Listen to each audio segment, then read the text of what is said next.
myself Sanjeev Kumar, guidelines classes, and I'm the teacher of physics.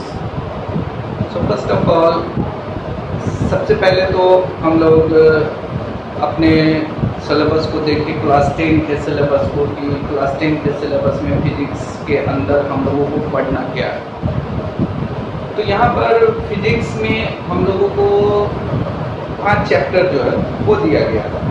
और एक चीज़ मैं आपको बता दूँ कि क्लास 9 के कंपैरिजन में क्लास 10 को करना ज़्यादा आसान है, क्योंकि होता क्या है, क्लास 8 से जब आप 9 में गए थे तो वो एक ट्रांजिशन का पीरियड था, और अब 9 में आप हैबिचुएटेड हो चुके हो, तो जैसा 9 में आपने किया था बिल्कुल उसी तरह से 10 में भी करना है।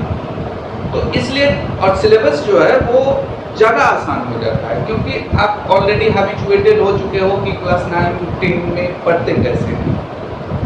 तो उस हिसाब से अगर हम लोग देखें तो क्लास 10 को कवर करना बहुत आसान है। और अभी तो बहुत पूरा समय है, तो घर में रह के ही हम लोगों को अपनी स्टडी को कंटिन्यू करना है। इसलिए मैं आपके लिए ये ऑनलाइन लेक्चर तैयार कर रहा हूँ। फिजिक्स का क्लास 10 का जो पोर्शन है, इस पोर्शन में हम लोगों को ये जो 5 चैप्टर है, इस 5 चैप्टर के बारे में हम लोग पहले देख लें कि कौन कौन सा चैप्टर यहाँ हम लोगों को पढ़ना है। तो सबसे पहला चैप्टर इलेक्ट्रिसिटी।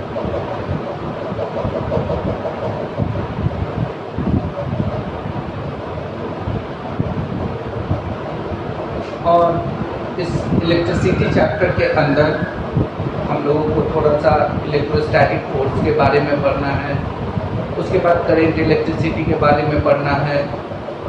करंट इलेक्ट्रिसिटी में ओम्स लॉ जो काफ़ी इम्पॉर्टेंट होता है, उस ओम्स लॉ के बारे में पढ़ना है। ओम्स लॉ में ही एक टर्म आता है रेसिस्टेंस, उस रेसिस्टेंस के बारे में स्टडी करना है। और रेसिस्टेंस से रिलेटेड जो प्रॉब्लम्स है उसको हम लोगों को सॉल्व करना है।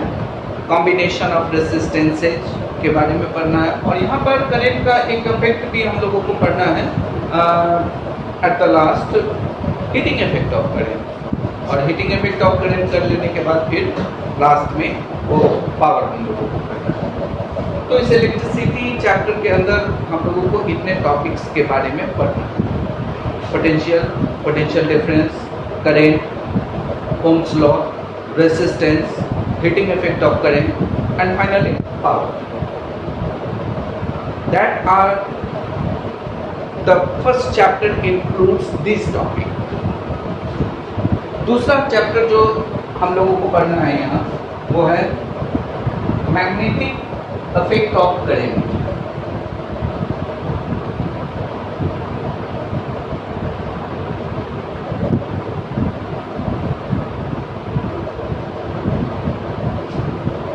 तो मैंने आपको बताया कि ये जो इलेक्ट्रिसिटी चैप्टर है, इसके लास्ट पार्ट में हम लोगों को हीटिंग इफेक्ट ऑफ करंट के बारे में पढ़ना है। और फिर हीटिंग इफेक्ट ऑफ करंट के बाद यहाँ पर इलेक्ट्रिक करंट का एक और effect, magnetic effect of current के बारे में पढ़ना है। तो ये magnetic effect of current chapter के अंदर थोड़ा सा, सबसे पहले तो हम लोग इंट्रोडक्शन में मैग्नेटिज्म के बारे में थोड़ा पढ़ेंगे। उसके बाद मैग्नेटिक इफेक्ट ऑफ करंट के बारे में पढ़ेंगे। फिर मैग्नेटिक इफेक्ट ऑफ करंट में किसी स्ट्रेट कंडक्टर के कारण कैसा मैग्नेटिक फील्ड होता है, उसके बारे में हम लोग पढ़ेंगे। वो किस किस फैक्टर पे डिपेंड करता है। और स्ट्रेट कंडक्टर के बाद उसी स्ट्रेट कंडक्टर को अगर सर्कुलर लूप में कन्वर्ट कर दिया जाए तो उसके कारण कैसा मैग्नेटिक फील्ड प्रोड्यूस होगा, और वो मैग्नेटिक फील्ड किस किस फैक्टर के ऊपर डिपेंड करेगा, इसके बारे में हम लोगों को पढ़ना है। फिर सर्कुलर लूप का कई टर्म्स, यानी जिसको हम लोग बोलते हैं सोलेनॉइड, तो सोलेनॉइड के कारण कैसा मैग्नेटिक फील्ड होता है, उसके बारे में हम लोगों को पढ़ना है। सोलेनॉइड के कारण मैग्नेटिक फील्ड और वो किन किन फैक्टर्स पे डिपेंड करता है। तो सबसे इंपॉर्टेंट चीज जो यहाँ पर है, ये 3 तरह का मैग्नेटिक फील्ड, स्ट्रेट कंडक्टर के कारण, सर्कुलर लूप के कारण और सोलेनॉइड के कारण। कैसा मैग्नेटिक फील्ड प्रोड्यूस होता है और वो किस किस फैक्टर पे डिपेंड करता है, उसके बारे में हम लोग पढ़ेंगे।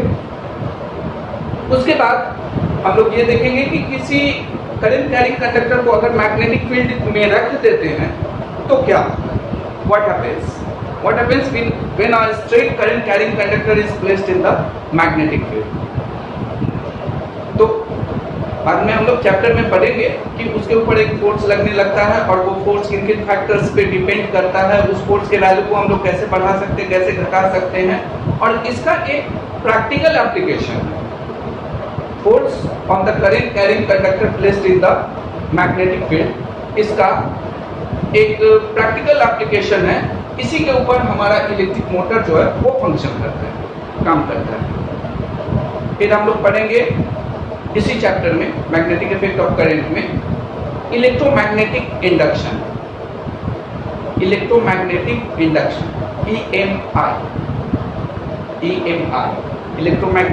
इंडक्शन। इस इलेक्ट्रोमैग्नेटिक इंडक्शन चैप्टर में हम लोग ये देखेंगे कि मैग्नेटिज्म का यूज करके, मैग्नेटिक फील्ड का इस्तेमाल करके हम करंट को कैसे प्रोड्यूस करते हैं, और इसके ऊपर भी इसका भी एक प्रैक्टिकल एप्लीकेशन हम लोग करते हैं इलेक्ट्रिसिटी जनरेशन में, यानी इलेक्ट्रिक जनरेटर जो होता है वो इसी इलेक्ट्रोमैग्नेटिक इंडक्शन फेनोमेनन के ऊपर बेस्ड होता है। तो मोटर, इलेक्ट्रिक मोटर और इलेक्ट्रिक जनरेटर, इनके बारे में थोड़ा बहुत हम लोग जानकारी लेंगे। क्या प्रिंसिपल होता है, किस प्रिंसिपल के ऊपर काम करता है, और इसके कंस्ट्रक्शन और वर्किंग के बारे में भी थोड़ी बहुत हम लोग जानकारी लेंगे। हालांकि वो सिलेबस में नहीं है, लेकिन फिर भी हम लोग उसके बारे में पढ़ेंगे। सिलेबस का जो पोर्शन है उसमें इलेक्ट्रिक मोटर और इलेक्ट्रिक जनरेटर से रिलेटेड केवल प्रिंसिपल पढ़ना है, वर्किंग और कंस्ट्रक्शन के बारे में बहुत ज़्यादा नहीं पढ़ना है, लेकिन उसके बारे में भी हम लोग थोड़ी बहुत जानकारी लेंगे। और ये इलेक्ट्रिसिटी का 2 चैप्टर हमारा इलेक्ट्रिसिटी का पूरा पोर्शन कवर करेगा। तो ये 2 चैप्टर के बारे में हम लोगों को इलेक्ट्रिसिटी में पढ़ना। इसके बाद एक और चैप्टर है जो सोर्स ऑफ एनर्जी। तो सोर्स ऑफ एनर्जी के बारे में भी हम लोग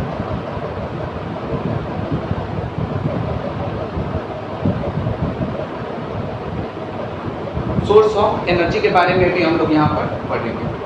ये सोर्स ऑफ एनर्जी चैप्टर के अंदर हम लोग देखेंगे कि रिन्यूएबल सोर्स किसको बोलते हैं, नॉन रिन्यूएबल सोर्स किसको बोलते हैं, renewable sources of energy, non renewable sources of energy के बीच में क्या डिफरेंसेस है। फिलहाल अभी जो हम लोग सोर्सेज ऑफ एनर्जी का इस्तेमाल कर रहे हैं उसका हमारे इन्वायरमेंट के ऊपर क्या इफेक्ट हो रहा है, और नए नए एनर्जी रिसोर्सेज को हम लोग उनके बारे में जानेंगे और उसको कैसे इस्तेमाल किया जा सकता है, उसके प्रिंसिपल के बारे में पढ़ेंगे।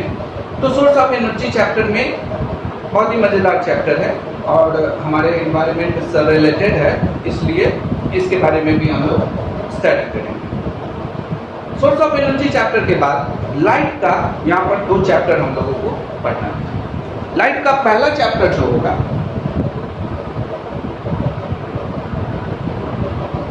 इसमें हम लोग लाइट से रिलेटेड 2 फिनोमिनन के बारे में पढ़ेंगे। एक रिफ्लेक्शन, जिसके बारे में हम लोग क्लास 1 में पढ़े थे, रिफ्लेक्शन के बारे में, रिफ्लेक्शन ऑफ लाइट। दूसरा रिफ्रैक्शन, इसके बारे में भी थोड़ी बहुत हम लोगों को समझ है। तो इस लाइट के चैप्टर में हम लोगों को रिफ्लेक्शन ऑफ लाइट और रिफ्रैक्शन ऑफ लाइट के बारे में पढ़ना है।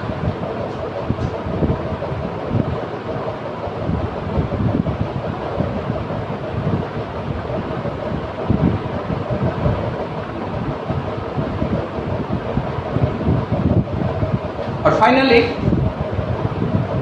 अंत में एक चैप्टर लाइट से ही रिलेटेड है, human I and colourful world. उस चैप्टर में हम लोग आई के कंस्ट्रक्शन वर्किंग के बारे में पढ़ेंगे, डिफेक्ट्स ऑफ विजन क्या होता है, उनको कैसे करेक्ट कर सकते हैं, कौन कौन से मेन डिफेक्ट्स ऑफ विजन है और उनका कैसे करेक्शन किया जा सकता है, उसके बारे में पढ़ेंगे। और लाइट का जो फेनोमेनन है उसमें रिफ्लेक्शन और रिफ्रैक्शन ऑलरेडी हम लोग इस चैप्टर के अंदर, लाइट चैप्टर के अंदर पढ़ चुके हैं। एक तो और फेनोमेनन के बारे में पढ़ना है, जिसको पहले तो उस चैप्टर को हम लोग देखें कि वो कौन सा चैप्टर है। Last chapter, human I and colourful.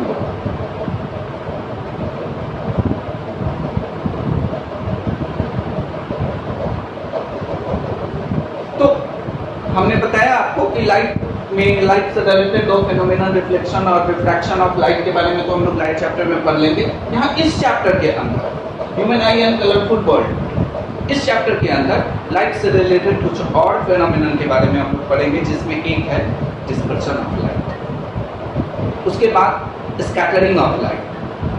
तो डिस्पर्शन ऑफ लाइट और स्कैटरिंग ऑफ लाइट के बारे में भी हम लोग यहाँ पढ़ेंगे, और इन्हीं से रिलेटेड जो एटमॉस्फेयर में बहुत सारा फेनोमेनन होता है, एटमॉस्फेरिक फेनोमेनन होता है, उसके बारे में हम लोग जानकारी लेंगे। तो ये ओवरऑल हमारा 10 का फिजिक्स का सिलेबस होगा, जिसमें ये 5 चैप्टर के बारे में हम लोगों को पढ़ना है। Electricity, magnetic effect of current, source of energy, light, human I and colourful. और बहुत आसानी से, बहुत इजीली हम लोग इसको कवर कर लेंगे। अभी तो ऑनलाइन क्लासेस चल रहा है, तो मैं आपको बता रहा हूँ, लेकिन बहुत सारा इंटरेक्शन जो होता है वो नहीं हो पा रहा है। लेकिन डाउट क्लासेस के लिए, जैसा कि डायरेक्टर सर ने बोला है कि क्लासेस प्रोवाइड किया जाएगा, तो आप वहाँ पर मेरे साथ आर्ग्यूमेंट कर सकते हो, जो लाइव क्लासेस होगा उसमें। तो लाइव क्लासेस भी हम लोग करेंगे, और जो भी आपको प्रॉब्लम होगा वो प्रॉब्लम आप हमसे वहाँ डिस्कशन कर सकते हो। पहले तो बहुत एसेंशियली चैप्टर को हम लोगों को पढ़ना है, और चैप्टर को पढ़ने के बाद मैं जो आपको लेक्चर प्रोवाइड कर रहा हूँ, उस लेक्चर को पढ़ लेने के बाद आप एनसीईआरटी को जरूर पढ़ेंगे। यहाँ से जो आपको इम्पोर्टेंट चीज़ लगेगा कि सर कुछ लिख रहे हैं, तो उसका एक स्क्रीनशॉट लेकर के उसको कॉपी के ऊपर लिख लो। तो हम लोग जो पहला चैप्टर है उसको स्टार्ट करने जा रहे हैं, electricity.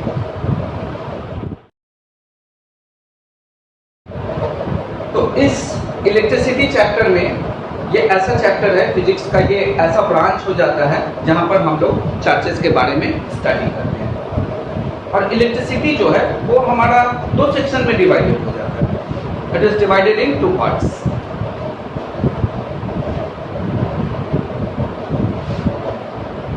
One is called electrostatics and the second part is current electricity.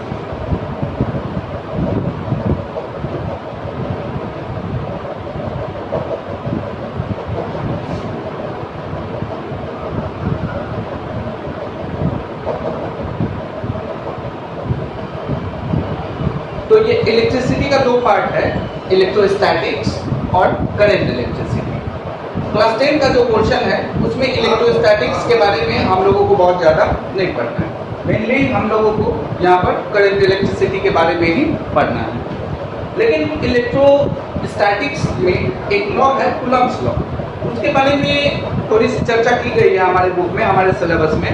तो उस कूलम्ब्स लॉ के बारे में हम लोग यहाँ पर जरूर पढ़ेंगे। मैंने आपको बताया कि इलेक्ट्रिसिटी का जो 2 पार्ट है, एक इलेक्ट्रोस्टैटिक्स और दूसरा करंट इलेक्ट्रिसिटी। तो इस दोनों में बेसिक डिफरेंस ये होता है कि इलेक्ट्रोस्टैटिक्स इलेक्ट्रिसिटी का वो ब्रांच हो जाता है जहां पर चार्जेस जो होता है वो रेस्ट में होता है, और करंट इलेक्ट्रिसिटी का वो ब्रांच होता है जहां पर चार्ज पार्टिकल मोशन में होता है। They are in motion, charges are in motion. तो अगर बेसिक डिफरेंस की हम लोग बात करें, तो ये बेसिक डिफरेंस होता है, इलेक्ट्रोस्टैटिक्स में चार्जेस रेस्ट में होता है और करंट इलेक्ट्रिसिटी में चार्जेस मोशन में होता है। हम लोग इसको याद रखेंगे, इसलिए इसको लिख भी लेते हैं।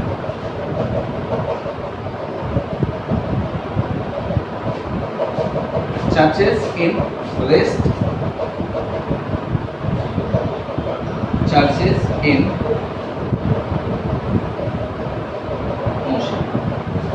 जब चार्ज पार्टिकल रेस्ट में होता है तो चार्ज पार्टिकल के बीच में एक फोर्स काम करता है। इस फोर्स को हम लोग इलेक्ट्रोस्टैटिक फोर्स कहते हैं, इलेक्ट्रोस्टैटिक फोर्स।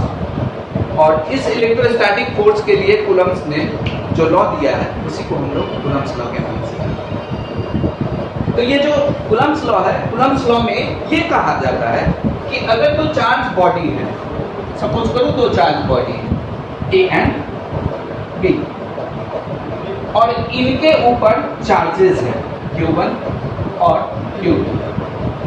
अगर ये दो चार्ज बॉडी एक दूसरे से सर्टेन डिस्टेंस पर सेपरेटेड हो, let that distance is r, तो सर्टेन डिस्टेंस पर सेपरेटेड हो तो इनके बीच में एक फोर्स काम करता है। दो चार्ज बॉडी अगर एक दूसरे से सर्टेन डिस्टेंस पर सेपरेटेड हो तो इनके बीच में एक फोर्स काम करता है, जिस फोर्स को हम लोग इलेक्ट्रोस्टैटिक फोर्स कहते हैं। आपने पढ़ा था ग्रेविटेशन चैप्टर में भी, आपने पढ़ा था कि अगर दो मासिक बॉडी एक दूसरे से सर्टेन डिस्टेंस पर सेपरेटेड होते हैं तो उनके बीच में एक फोर्स काम करता है जिसको हम लोग ग्रेविटेशनल फोर्स कहते हैं। लेकिन वहाँ क्या था कि ग्रेविटेशनल फोर्स जो होता है वो हमेशा अट्रैक्शन का फोर्स होता है, और यहाँ जो इलेक्ट्रोस्टैटिक फोर्स होता है ये इलेक्ट्रोस्टैटिक फोर्स अट्रैक्शन का भी हो सकता है और रिपल्सन का भी हो सकता है। The force may be of attraction, may be of repulsion. कैसे पता चलेगा कि कब अट्रैक्शन है कब रिपल्शन है? तो इसके लिए सिंपल सा चीज हम लोगों को ध्यान रखना है कि सेम चार्जेस जो होता है तो सेम चार्जेस के बीच में रिपल्सन फोर्स काम करेगा, और अगर अपोजिट चार्जेस है तो अपोजिट चार्जेस के बीच में अट्रैक्शन फोर्स काम करेगा। जैसे अगर दोनों पॉजिटिव चार्जेस हैं तो इनके बीच में रिपल्सन फोर्स काम करेगा। यदि दोनों नेगेटिव चार्जेस हैं तो इनके बीच भी रिपल्सन फोर्स काम करेगा। लेकिन एक पॉजिटिव है और दूसरा नेगेटिव है तो इनके बीच में अट्रैक्शन फोर्स काम करेगा। So the force will be either of attraction और of repulsion, will depend upon the nature of the charges. Repulsion force will work between same charges and traction force will work between opposite charges. तो हम लोग बता रहे थे कि यहाँ पर अगर दो चार्ज बॉडी एक दूसरे से सर्टेन डिस्टेंस पर हो तो इनके बीच में फोर्स काम करेगा। ये फोर्स अट्रैक्शन का भी हो सकता है, रिपल्सन का भी हो सकता है। आपको पता है कब अट्रैक्शन होगा कब रिपल्सन होगा। इस फोर्स के लिए कूलम्ब्स ने लॉ दिया, और उसी लॉ में सबसे पहला लॉ ये है कि दो चार्ज बॉडी के बीच जो फोर्स काम करता है ये फोर्स दोनों चार्जेस के प्रोडक्ट का डायरेक्टली प्रोपोर्शनल होता है, similar to the gravitation. The force is directly proportional to product of the masses. बिल्कुल उसी तरीके से the force is directly proportional to the product of the charges. और इनवर्स स्क्वायर लॉ वहाँ भी पढ़े थे, यहाँ भी वही लॉ इनवर्स स्क्वायर लॉ, जिसमें कहता है कि फोर्स जो है वो दोनों के बीच का जो डिस्टेंस है उस डिस्टेंस के स्क्वायर का इनवर्सली प्रोपोर्शनल। डिस्टेंस का इनवर्सली प्रोपोर्शनल नहीं, बोलते बोलते हम लोग बोल जाते हैं inversely proportional to the distance, नहीं, inversely proportional to the square of distance. So the force is inversely proportional to the square of distance between them. तो जब कूलम्ब्स लॉ के बारे में पूछा जाएगा तो इन्हीं दो लॉ के बारे में हम लोग बताएंगे कि force is directly proportional to product of the charges and force is inversely proportional to square of distance between them. जब इन दोनों को हम लोग कंबाइन करते हैं तो force becomes proportional to Q1 into Q2 by R square। इसमें दोनों बातें हैं, force is directly proportional to product of the charges and force is inversely proportional to square of distance between them। Physics में हम लोग जानते हैं कि जब भी प्रोपोर्शनलिटी का साइन हटाएंगे तो हमको एक कांस्टेंट देना पड़ेगा। तो यहाँ भी जब ये प्रोपोर्शनलिटी का साइन हम लोग हटाते हैं तो एक कांस्टेंट देते हैं। Here the constant given is K Q1 Q2 by R square. तो इस तरह से कूलम्ब्स लॉ से फाइनली हम लोग ऑब्टेन क्या करते हैं, कूलम्ब्स लॉ जो है वो हमको फोर्स के लिए एक एक्सप्रेशन दे देता है कि what will how much force will work between two charge bodies. Force attraction का भी रिपल्सन का भी, लेकिन कितना फोर्स काम करेगा ये कूलम्ब्स लॉ हमको एक्सप्रेशन दे देता है। Force is equal to K Q1 Q2 by R square. Electrostatics में इतनी बातें हम लोगों को ध्यान रखनी है बस। अब जो 10 का हमारा पोर्शन है मेन, ये हमको पढ़ना है करंट इलेक्ट्रिसिटी, जिस करंट इलेक्ट्रिसिटी के बारे में हम लोग देखते हैं।